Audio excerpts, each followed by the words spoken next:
So we are quite isolated, but this gives us a very unique ability to geographically unite all of our people. And that's a cool thing. I love it.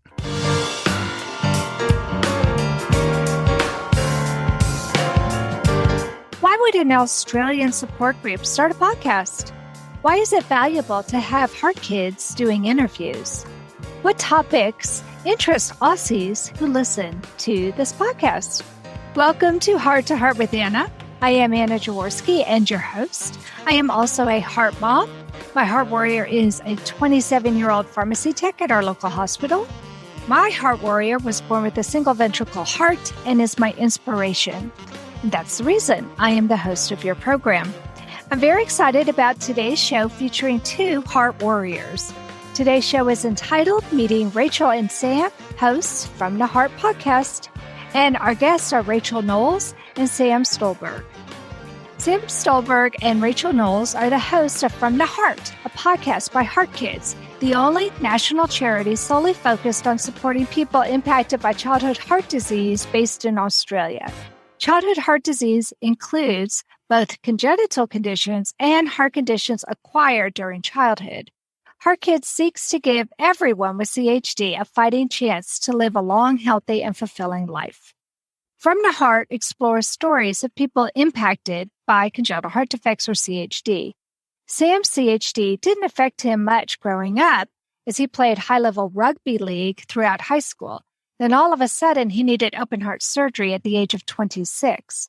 Rachael grew up in a small town and vowed never to let her heart condition, which was tricuspid atresia, get in the way. However, she found herself pushing through rather than processing the trauma she experienced and sought professional help. Both Sam and Rachael understand the importance of advocating for yourself, being proactive with your mental health and resilience, and so much more. They will be joining us today to talk about their experiences and their podcast. Welcome to Heart with Anna, Rachael and Sam. Thank you for having me. Very excited. Yeah, thank you for letting us come on and chat with you. We appreciate it. Well, I'm so excited to finally talk to you. I've listened to a couple of your episodes and now I get to meet you. So I'm really happy. I'd like to start with Rachael. So Rachael, you made sure your heart defect didn't get in the way of life for you growing up. What was it like growing up in a small town with a heart defect as serious as tricuspid atresia? I really loved it, to be honest. I grew up in rural New South Wales, and I think I'm such a community person because I grew up in such a beautiful, tight-knit, supportive community. My mum and dad were teachers at the local school. Everybody was well aware of my heart condition. They knew kind of what that looked like and how to support me best. And I guess I always had somebody keeping an eye on me, making sure that I was okay. Which, it was hard when I got 16 and it got a bit wild, but that's fine. And man, I think probably the hardest thing would have been the distance between where I was living and where I had made my home to my medical support team. So the drive from Uganda to Sydney was about 8 hours. Ooh. And I don't envy my poor mum having to do that like every 2 weeks, my mum and dad, to take me for checkups. And of course, as I got older and more independent, we had to travel that less. But I think that was really difficult. And I imagine it would have been hard bringing home a heart baby so far away and raising somebody whose needs were so different to other children. So yeah, I think that was probably the hardest part of it. But of course, that would have been harder for my parents than for me. I had a great experience. I loved it and I would do it again. I love hearing that because I think one of the things we parents worry about when we're told that our children have really complicated congenital heart disease is, are they going to hate us for what we put them through? And you like to hear a story like what you just said, where you feel that you had a great childhood. Did you have all of your surgeries as an infant or a very young child? Yeah, the majority. My mum always says I had like 8 surgeries by the time I was 6 or something. Wow. So Yeah, I had my initial surgery on the tricuspid valve. So I had a shunt put in when I was born. And then in 1999, so when I was 2 years old, I had my Fontanine bypass. I had my zipper scar then. And my other surgeries around that, obviously, with the CHD, have complications. So I had a lot of ear, nose, throat stuff. I had a lot of issues around that. I had some reproductive stuff. So majority of them were before I was 12. Do you remember any of your surgeries? I do, actually. I have vague memories of a few. I can remember when I was little, I used to hate waking up after a surgery without my mum and dad there. There used to be this green armchair next to me in Westfield Children's Hospital that I knew my dad would go to sleep in. If I woke up without him there, I'd panic. And or my mum. And I remember I used to hate going under. So I used to ask the nurses at the hospital, you could get flavoured gas. I used to get the strawberry gas. And my dad used to sit with me and we'd count down from 10 and he'd be like, all right, imagine you're jumping on the trampoline at home. Just think about jumping. And yeah, so I remember vague moments like that from a lot of it, but not anything enough to build a whole image. Mm-hmm. Well, I listened to the episode of your podcast where Sam interviewed you, and I'll put the link to that program in the show notes for anybody else who would like to listen to it. It's a really good episode. In that episode, you told Sam that you fell out of care, and my own heart warrior has also fallen out of care. This seems to be something that is so common. Can you talk to us about how that happened and how you feel about that now? Yeah, totally. I think often we forget that this is just like every other health thing, right? You're never going to be 100% at going to the gym. You're going to have days where you can't. Sometimes you're going to drop the ball, and including all the trauma that's around having conditions like this make it sometimes a bit harder to take that step to complete your care or transition in your care. For me, if you listen to the podcast, a bit of a struggle moving from 16 years old to 18 years old, that transition of my life and moving hospitals and things of that sort. I think what I can bring to this conversation as opposed to Sam is like the conversation around motherhood was really difficult for me. Growing up, I was always told that CHD bubs might not be an opportunity for you to have a baby. And that was really hard. So we talk a lot about family planning in this space when you're a woman, but you're just as a woman if you choose not to have babies as well. It's really important. But for me, I had to be really proactive about this was something that hung over my head, very much did, because I would like to have children. So became really proactive, built myself a really strong reproductive team, had some really frank conversations with them around contraception, around what does it look like I can have children? How would I deliver? How would I carry? What does my cycle look like? Do I have the follicles to have babies?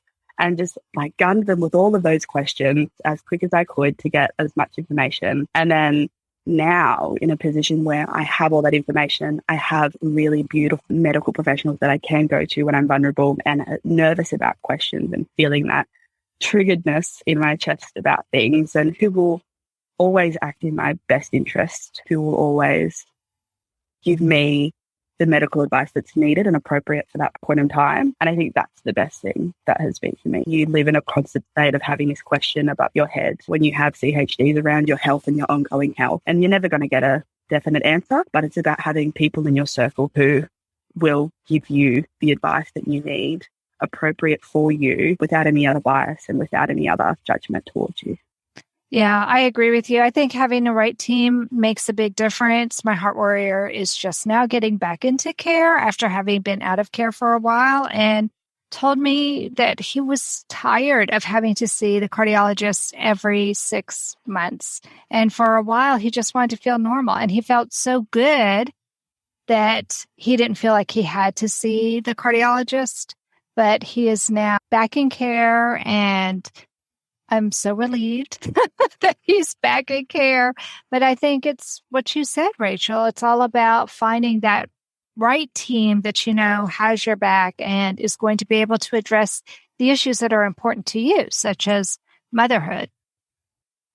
Yeah, change is a big thing, and it's a big scary thing, and particularly when I can imagine coming back into care with transitioning and having all those questions about your identity and self is really difficult. But when we think about the way that I like to call myself out on it is, when you think about self-care, when you have conditions like this, self-care isn't just I'm going to, go out and do some retail therapy. It's actually about pulling yourself together and knowing that this is in your best interest and your best health, and it's a way that you can look after yourself now that will benefit you later. Right. So you were in your early 20s when you actually sought professional help. What did you find to be most helpful for you? Yeah, most helpful was an understanding now that I'm a grown woman. I have agency over my health.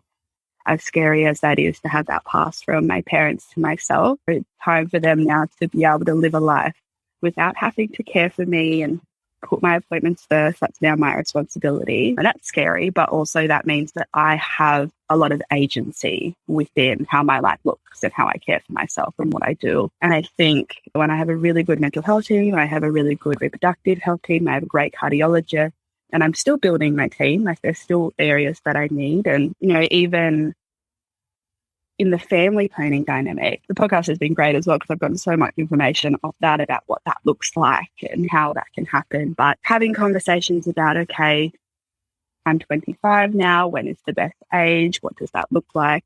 I know that with or without a partner, I would like to be a mother. So what time is the best way to do that? What happens if I have an unplanned pregnancy? What are my options? What's the safest thing for me considering the heart condition? Because unplanned pregnancies can be fatal sometimes in our community. So what are the options that I have, and empowering myself to have the choices in that? So the most helpful thing I think for me is knowing that actually I've done this my whole life. I may have had my mum and my dad there supporting me, but I'm smart enough and I'm strong enough to be able to make these decisions independently now, and confident enough to live with the decisions that I make about my health as well.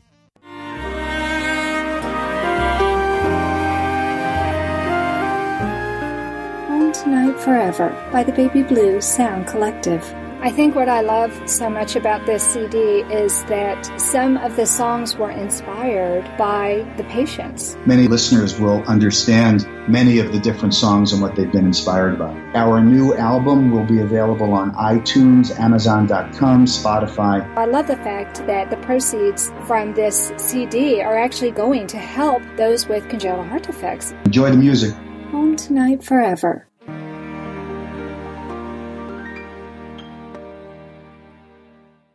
This content is not intended to be a substitute for professional medical advice, diagnosis, or treatment. The opinions expressed in the podcast are not those of Hearts Unite the Globe, but of the hosts and guests, and are intended to spark discussion about issues pertaining to congenital heart disease or bereavement.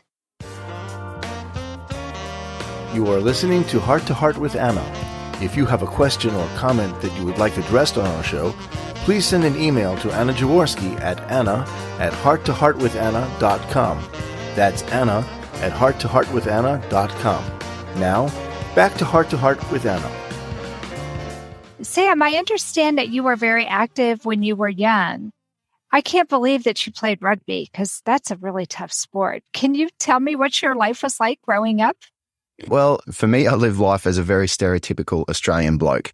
So I was born up in Cairns, which is in tropical North Queensland, and it's God's country up there. It's absolutely stunning. So I spent a lot of my childhood going out fishing, camping, and obviously playing rugby league.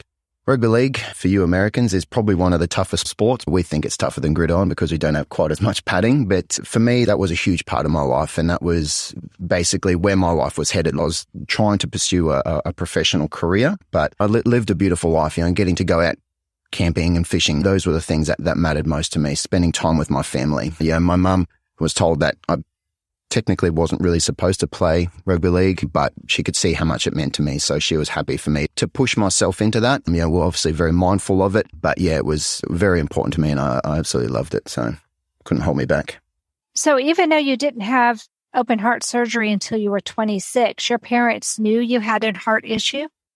So I was born with a bicuspid valve, so that was picked up when I was 3 years old by my general practitioner. And for some people, they can live their whole life with the bicuspid aortic valve and it doesn't really trouble them. But something must have happened to you at 26 to require some kind of surgery. Can you tell me more about that? Yeah, so it was actually back in 2011. So I was 22, something like that at the time. My mass is a bit off at the moment, but I was actually applying to get into the army, and I was very upfront honest about my heart condition because obviously they needed to be aware of that. And up to that point, it shouldn't have been a problem because I'd played at high-level rugby league through my whole life and it never affected me. So my GP gave me clearance, my cardiologist at the time gave me clearance, but it hit a point when I was making that application. I was actually going through as an officer into the army, something that I'd worked towards for a few years.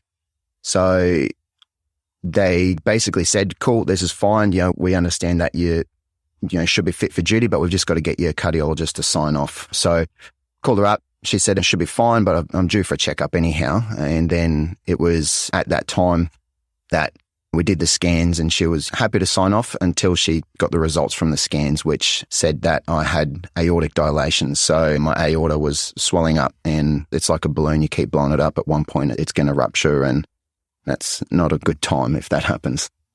Right. Oh my goodness. That must have been so concerning to you because here you grew up knowing you had this bicuspid aortic valve, but then all of a sudden you hear you have an aortic aneurysm, which is quite different than a bicuspid aortic valve. Did she recommend surgery right away? So it wasn't too bad back in 2011. So that's where I managed to sort of escape up until 2017. So I just moved to the Sunshine Coast where I'm living now. Went to see a new cardiologist and went in and saw him and he did a scan. And it was basically at that appointment, I should say, that he was just like, okay, you have to have surgery within the next 90 days. I mean, that was very confronting for me because, it was, that was the first appointment that I actually attended on my own as an adult. When you get told that you're going to have surgery within the next 90 days and you don't have your support group around you, that's when you realize how fragile we actually are within our own mental strength. Right. I know my son, like Rachel, has a Fontan heart and lived with his Fontan heart for all his childhood. Like Rachel didn't really have to think too much about it because he had his surgeries when he was young and didn't really remember them. And then he developed an aortic aneurysm. And we watched it for 6 years. We watched it grow and grow and grow and grow until finally they said, okay, you have to have it taken care of now. And he was 16 years old. He understood it because he heard me give speeches and he saw the books that I wrote. But it wasn't until he experienced it as a teenager that I think it really came to light for him what it was like. It sounds like you also were able to pretty much live your life without really too much concern until all of a sudden you're facing open heart surgery as an adult. And that's totally different. Yeah, it was very challenging for me. And it's something that I am very open and honest because I need to be, especially being in the position that I'm in, being a host of this podcast and, a lot of the other work that I do outside of here as well. I struggled with it from a mental health standpoint. Like I almost took my own life because I had, even before being told that you need to have open heart surgery, I struggled with anxiety and depression. So this obviously amplified those issues a lot. And for me, I felt like my life had been taken out of my control. So I was given 90 days to have the surgery. It ended up being pushed out to about 6 months.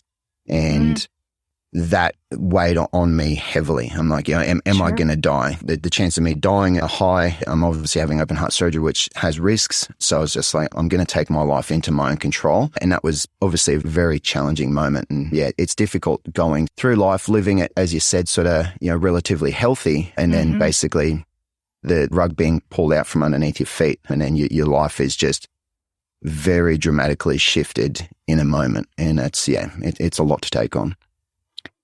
It is. Now, when they did the surgery, since they were in there working on your aorta anyway, did they replace your aortic valve? Yeah, so I've got a mechanical valve in there now. So I've got the clock within my chest. It drives me bonkers a lot of the time, but it's keeping me alive. So I'm grateful. I can, yeah. But I'm a massive overthinker and I probably just think about it more than I need to.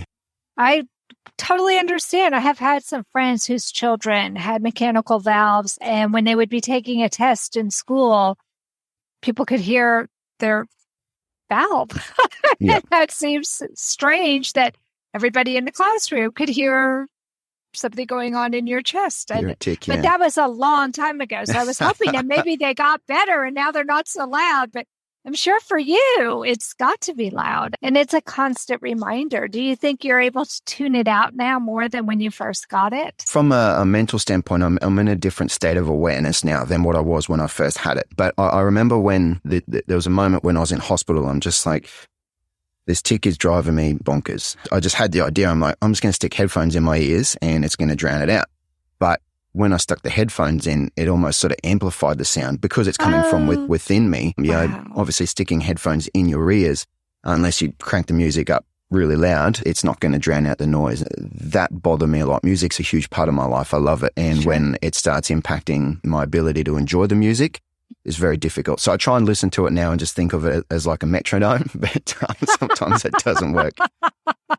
I love that. Try to just incorporate that into the music. That's awesome. Yeah, 100%.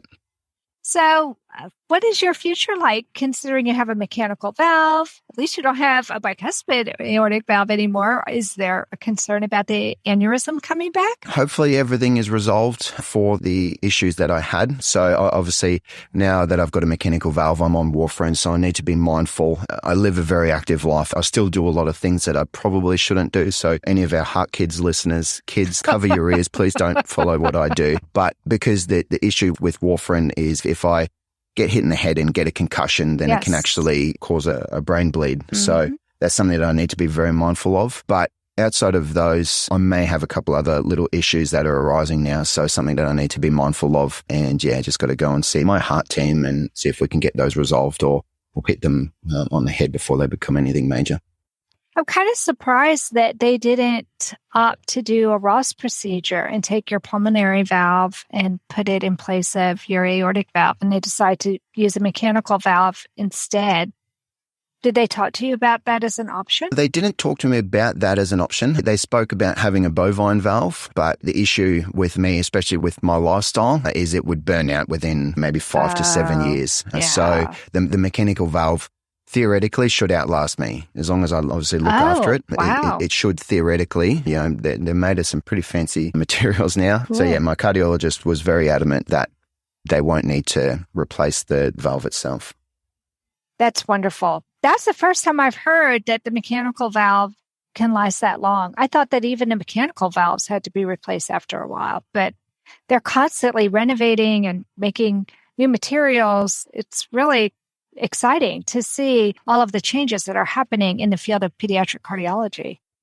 Yeah, it's amazing. They've come so far, and I'm a massive geek, so I love learning about the mechanics behind things. And for me, I was just like, I think of a car's engine. I'm just like, valves wear out on a car, so why is this any different? But then, it's made of like some ceramic composite material that's, it's supposedly going to outlast me. So we'll see what happens. We'll see if I can put that to the test. It sounds like you are putting your body to the test. Do you still play rugby? No, I'm not allowed to anymore, unfortunately. And that's one of the biggest things that bothers me about my heart surgery is, not being able to play footy. And obviously, playing rugby league, it's a very physical sport. So concussion is a very real thing. And when I do things, I don't do them by halves either. So I'd go in there fully loaded and I'd injure myself and then potentially leave myself out in that field, unfortunately. So have you found another sport that you're passionate about to take its place? Not as yet. I've found many other hobbies to do. So I do a bit of yoga, started going back to gym finally, just stopped being so lazy. But I haven't found a sport per se that has replaced it, but I've just filled the gap with many other hobbies. As with your endurance, I could see you being a great swimmer.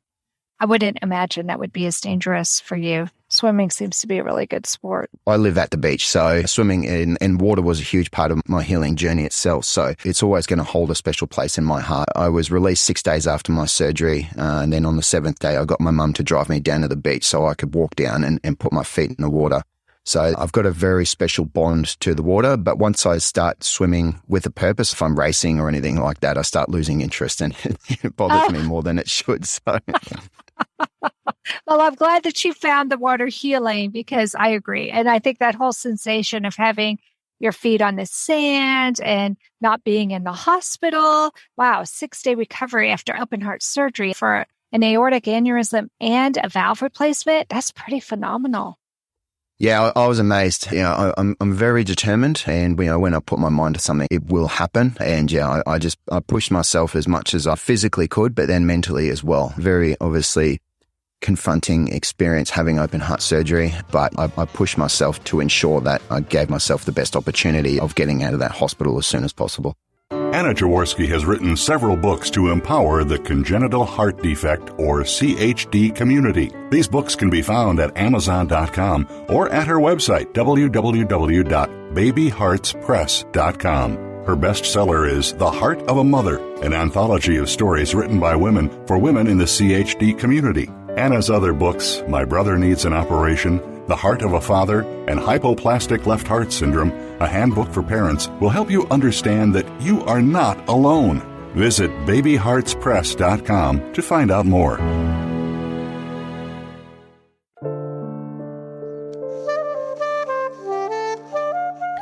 Heart to Heart with Anna is a presentation of Hearts Unite the Globe and is part of the Hug Podcast Network.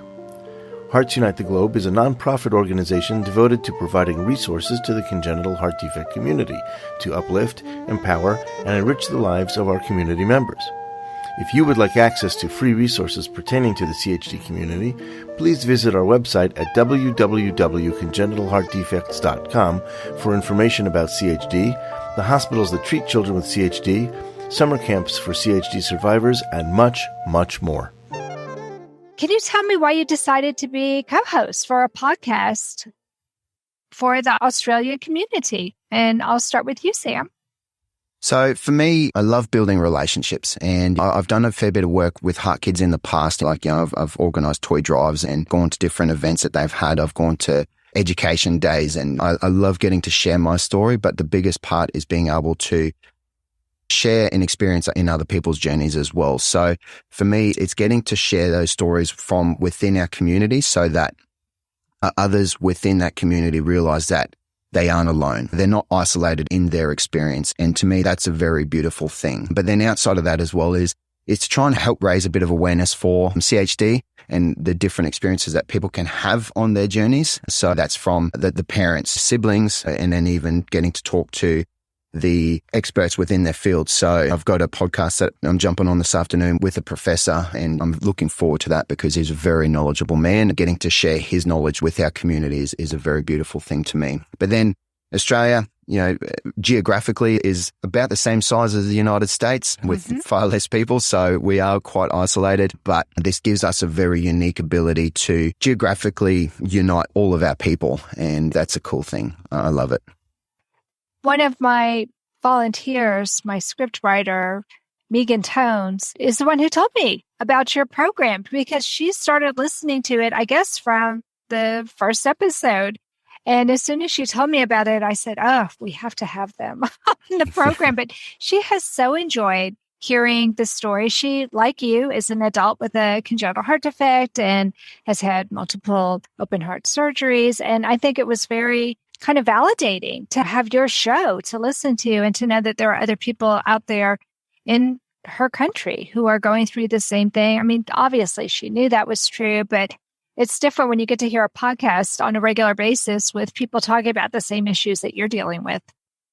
Yeah, it's something that a message that I've seen shine through in a lot of our podcasts is the fact that you are not alone. We grow up and we do feel so isolated. I was the only person that I knew when I was growing up that had a heart condition, and it was weird. Even for me now, I'm 31 years old. When I tell people that I've had open heart surgery and I show them my zip, they're just like, oh my goodness, because it's something that most people my age wouldn't have to go through. So it can be very isolating, and you do feel quite alone. But doing this podcast is beautiful because it helps people to realize that they aren't alone, that the experiences that they're having, they're not alone in those. And the mental health battles, that's a big part and reasoning behind why I do what I do. And that's for them to help realize that they aren't the only ones having these thoughts. They're not the only ones having suicidal thoughts because of this epic journey that they're going down. But then coming out the other side, realizing the positives and all the benefits of the story that you get to share because you've lived through it, that's such a powerful thing.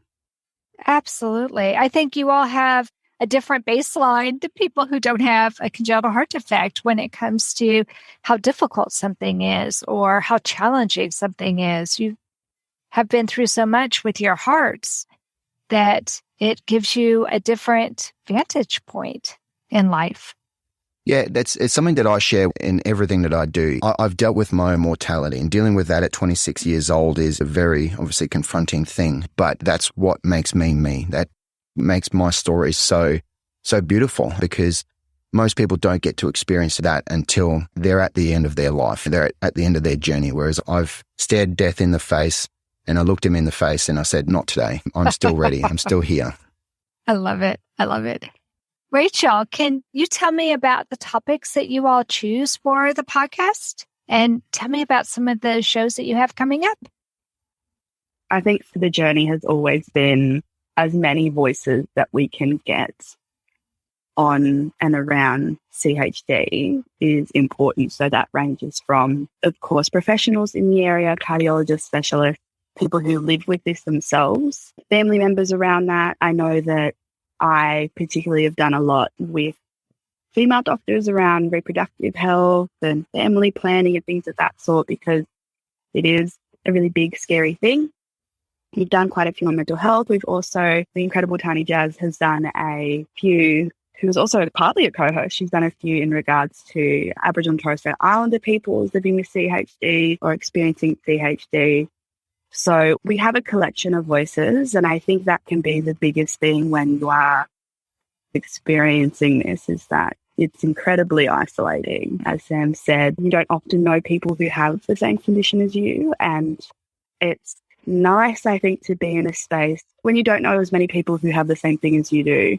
You don't often let that part of your identity breathe or be present. Mm. So even in a little way where you can go for a walk and you can put a podcast in and you can let that part of you just be and get a bit of room and know that there's connection, I think is really important. So for us, we want to do everything and everything in between with this kind of stuff. We want to do mental health, we want to do reproductive health, we want to do medical stuff, we want to do everything. So I think I only be speaking for myself here, but I feel like we might have a few more in the books before we call it quits, you know? Oh my goodness, I can't see you all calling it quits for quite a while. I just love meeting all the different people in our community, and there are always new people coming in. 100%. I think that, you know, it's so interesting. I find that somebody always has some sort of connection to somebody who has heart stuff. My sisters are teachers, and often they'll get little bubs in their class that might have heart problems or CHD, or just funny things that they have different. And often my sisters will tell them my story, and it's like tell their parents my story. And I think that's, on a big scale, this is kind of what the podcast is. There's that nice ability to know that you're good, you got this, you're right. And you're living your life. I think one of the things that was scary for me, my son is 27, and when we were told how serious his heart defect was, my mother was in the room with the doctors and my husband and me, and she said, is he going to be a cripple? Is he going to be in the hospital all the time? And I was appalled that she asked that question, to be honest with you. But she grew up in a day and age where there were cardiac cripples and where there were people who couldn't even move across the room because there wasn't a procedure to help those kind of children. And my son's cardiologist and surgeon said, no, if he makes it through the surgery, he should be fine. The big question was, is he going to make it through the surgery? And I think that's what was so scary for us.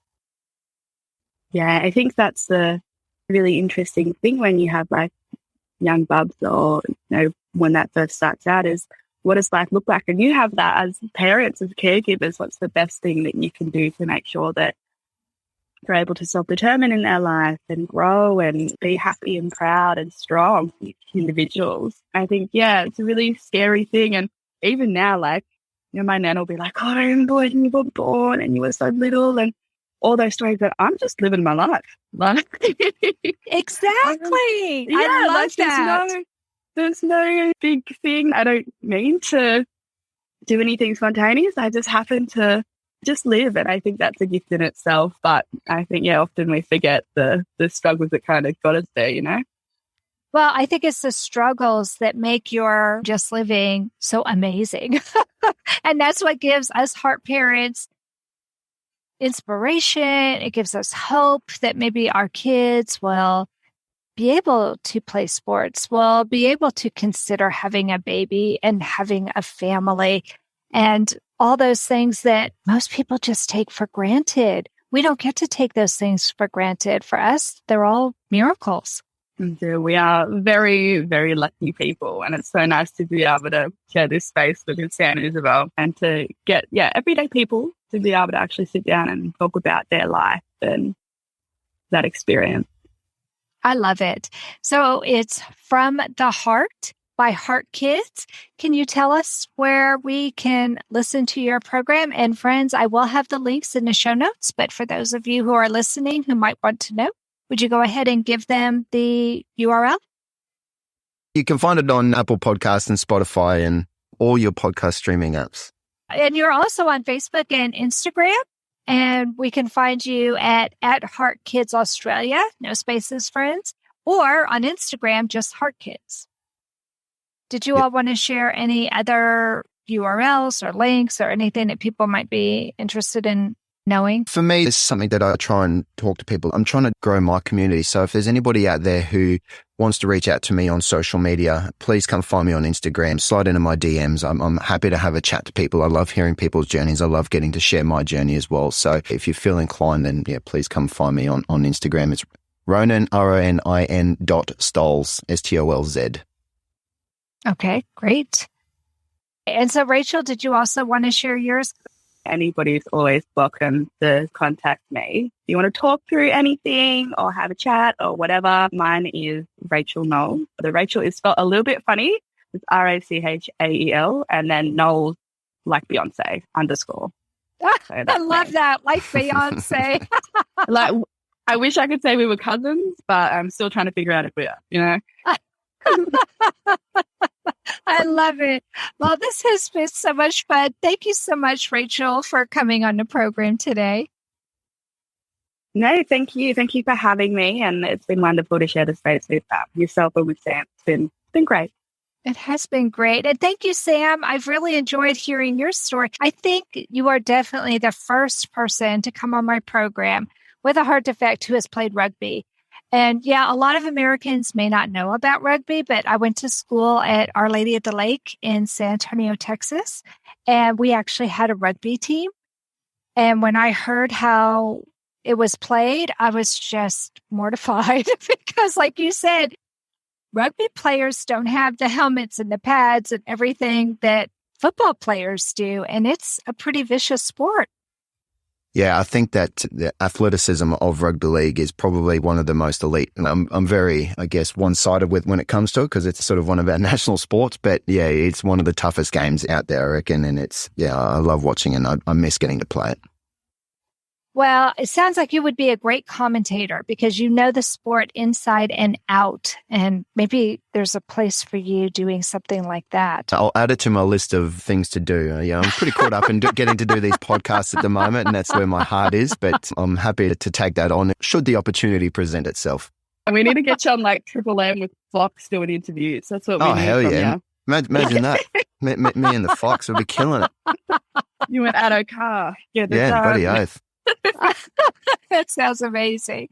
Well, friends, that's it for this week's episode. If you enjoyed this episode of Heart to Heart with Anna, please take a moment and drop me a line on Facebook, Instagram, or on my website.